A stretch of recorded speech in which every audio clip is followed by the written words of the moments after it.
मैं अनिल गंगवार स्वागत करता हूं अपने YouTube channel study with Anil Gangwar पर। कल की क्लास मैंने संज्ञा पढ़ ली थी और आज मैं सर्वनाम बताने वाला हूं। प्लीज़ मेरे वीडियो शुरू होने से पहले आप मेरे चैनल को सब्सक्राइब कर दीजिए और बेल आइकन को भी दबा दीजिए, जिससे कि आपको नोटिफिकेशन तुरंत मिल जाया करे। ठीक है, आज हम बात करने वाले हैं सर्वनाम पर।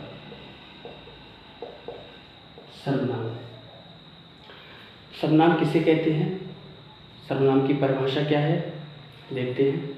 तो सर्वनाम संज्ञा के स्थान पर समान रूप से प्रयोग किए जाने वाले शब्दों को सर्वनाम कहते हैं। एक बार फिर सुन लीजिए, संज्ञा के स्थान पर समान रूप से प्रयोग किए जाने वाले शब्दों को हम सर्वनाम कहते हैं और ये अकेले लिंग का बोध नहीं कराते हैं जब तक इनके साथ क्रिया, विशेषण या संज्ञा के शब्द ना लगे हों।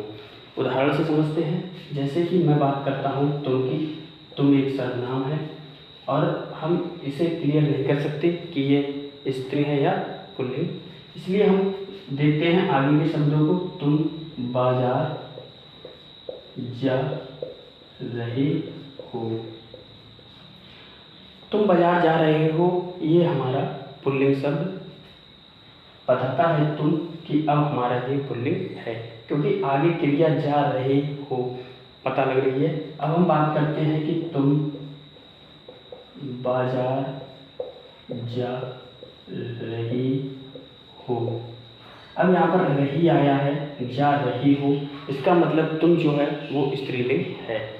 अर्थात जो मैंने कहा था कि यह सर्वनाम शब्द अकेले लिंग का निर्धारण नहीं करते या अकेले लिंग का बोध नहीं कराते हैं जब तक उनके साथ किसी क्रिया, विशेषण या संज्ञा शब्द का प्रयोग नहीं किया गया हो।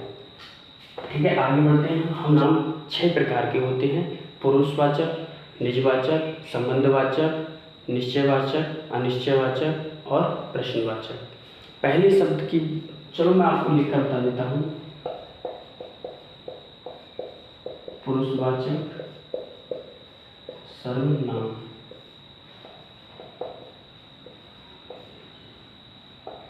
निजवाचक, संबंधवाचक, प्रश्नवाचक,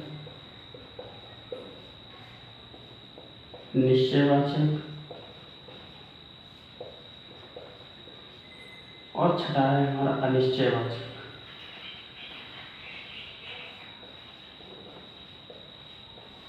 एक बार फिर से रिपीट करता हूँ। पुरुषवाचक सर्वनाम, निजवाचक सर्वनाम, संबंधवाचक सर्वनाम, प्रश्नवाचक सर्वनाम, निश्चयवाचक सर्वनाम और अनिश्चयवाचक सर्वनाम। अब हम देखते हैं पहला पॉइंट पुरुषवाचक सर्वनाम के बारे में। पुरुष का अर्थ होता है कर्ता, अर्थात कार्य करने वाला या क्रिया करने वाला। ऐसे शब्दों को हम पुरुषवाचक सर्वनाम कहते हैं। पुरुषवाचक सर्वनाम को हम 3 भागों में बांटते हैं। पहला भाग है हमारा उत्तम पुरुष, दूसरा है हमारा मध्यम पुरुष, तीसरा है अन्य पुरुष। पुरुषवाचक सर्वनाम को 3 भागों में बांटा गया है: उत्तम पुरुष, मध्यम पुरुष और अन्य पुरुष। पहले हैं उत्तम पुरुषवाचक सर्वनाम की। तो उत्तम पुरुषवाचक सर्वनाम है जब कर्ता स्वयं अपने लिए बात करता है, जैसे कि मैं, मेरा, हमारा। तो ऐसे शब्द जो आते हैं वो उत्तम पुरुषवाचक सर्वनाम कहलाते हैं। जैसे कि मैं, हमारा, मेरा, मुझको, ऐसे शब्दों को हम उत्तम पुरुषवाचक सर्वनाम कहते हैं। मध्यम पुरुषवाचक सर्वनाम की, जब कर्ता अपने सामने वाले व्यक्ति के लिए शब्दों को प्रयोग करता है, जैसे कि हम बात करते हैं तुम, तुम्हारा, तुम, तुम्हारा, तुमको, तुमसे या तुझसे। तो ऐसे शब्दों को हम मध्यम पुरुषवाचक सर्वनाम कहते हैं। अब हम बात करते हैं अन्य पुरुषवाचक सर्वनाम की। जब कर्ता अपने सामने वाले व्यक्ति की बात न कर किसी अन्य व्यक्ति की बात करता है तो ऐसे शब्दों को अन्य पुरुषवाचक सर्वनाम कहते हैं। संस्कृत में इसे प्रथम पुरुष भी कहते हैं, जैसे कि वे, वह, वे दोनों, वे सब, उनसे, उन्होंने, ऐसे शब्दों को हम अन्य पुरुषवाचक सर्वनाम कहते हैं। अब हम बात करते हैं निज, दूसरे की निज वाचक सर्वनाम की। वे सर्वनाम शब्द जो किसी कर्ता के निश्चित स्थिति का बोध कराते हैं, या कह लें कि इनमें दो दो संबोधन प्रयोग किए जाते हैं, ऐसे शब्दों को हम, या ऐसे सर्वनामिक शब्दों को हम निजवाचक सर्वनाम कहते हैं। जैसे उदाहरण के तौर पर हम समझते हैं कि मैं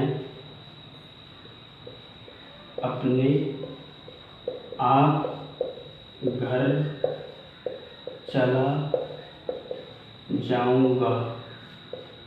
ठीक है, यहाँ पर हम देखते हैं मैं अपने आप घर चला जाऊंगा, तो ये क्या है? अपने आप क्या है? ये हमारे निजवाचक सर्वनाम हैं।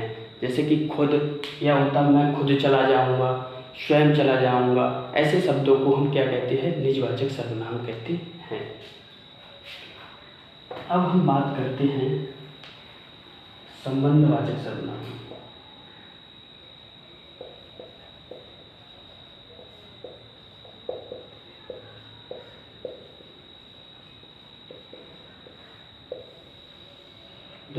जो दो वाक्यों को जोड़ते हैं या आपस में संबंध प्रदर्शित करते हैं, ऐसे शब्दों को हम संबंधवाचक सर्वनाम कहते हैं। जैसे कि जब जब धर्म की हानि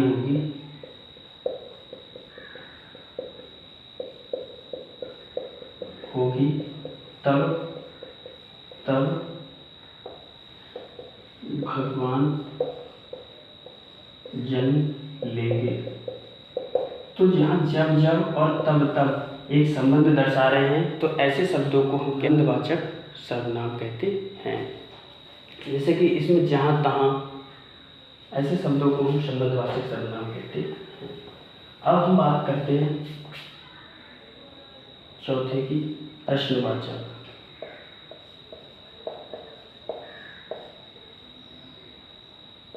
प्रश्नवाचक सर्वनाम। प्रश्नवाचक शब्द ऐसे सर्वनाम शब्द जो वाक्य को प्रश्नवाचक बनाते हैं, ऐसे शब्दों को हम प्रश्नवाचक सर्वनाम कहते हैं। जैसे कि कहाँ, कैसे, कब, कितने, क्यों। जैसे कि तुम कहाँ रहते हो, प्रश्नवाचक चिन्ह। प्रश्नवाचक सर्वनाम में प्रश्न का प्रयोग होने के बाद वहाँ पर प्रश्नवाचक चिन्ह भी लगा होगा।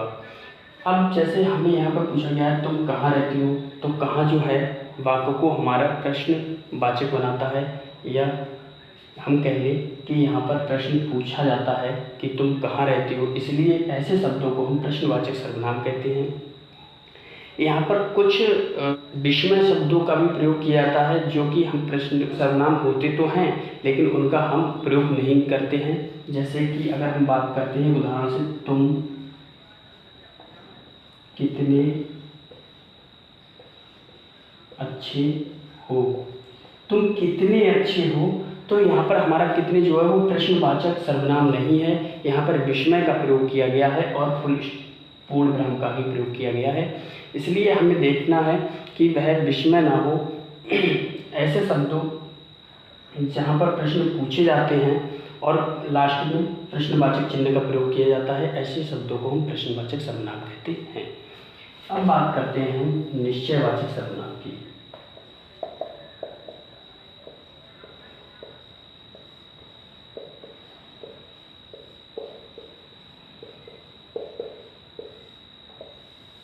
बात करते हैं हम निश्चयवाचक सर्वनाम की।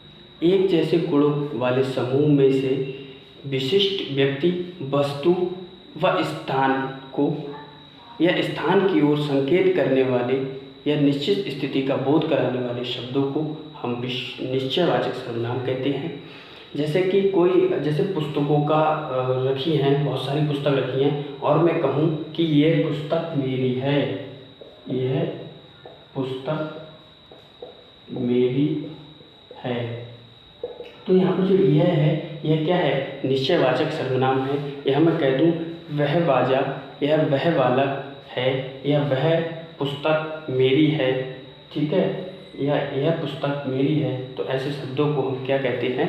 निश्चयवाचक सर्वनाम कहते हैं। या वह बालक है, ऐसे शब्दों को हम निश्चयवाचक सर्वनाम। अब हम बात करते हैं अनिश्चयवाचक सर्वनाम की। वे सर्वनाम शब्द जो किसी व्यक्ति, वस्तु, स्थान की अनिश्चित स्थिति का बोध कराते हैं, ऐसे शब्दों को हम अनिश्चयवाचक सर्वनाम कहते हैं। जैसे कि दरवाजे पर कोई खड़ा है। अब यहाँ दरवाजे पर कोई खड़ा है, अर्थात दरवाजे पर कोई खड़ा है लेकिन हमें पता नहीं है कौन खड़ा है, स्थिति क्या है? अनिश्चित है। ऐसे ही दाल में कुछ पड़ गया है। अब यहाँ पे कुछ क्या पड़ा है, हमें पता नहीं दाल में क्या पड़ा है, इसलिए ऐसे शब्दों को हम क्या कहते हैं? अनिश्चयवाचक सर्वनाम कहते हैं। ठीक है दोस्तों, अगर मेरी क्लास आपको पसंद आई हो तो आप मेरे चैनल को प्लीज़ सब्सक्राइब कर दीजिए और अपने ग्रुप में शेयर कर दीजिए। धन्यवाद।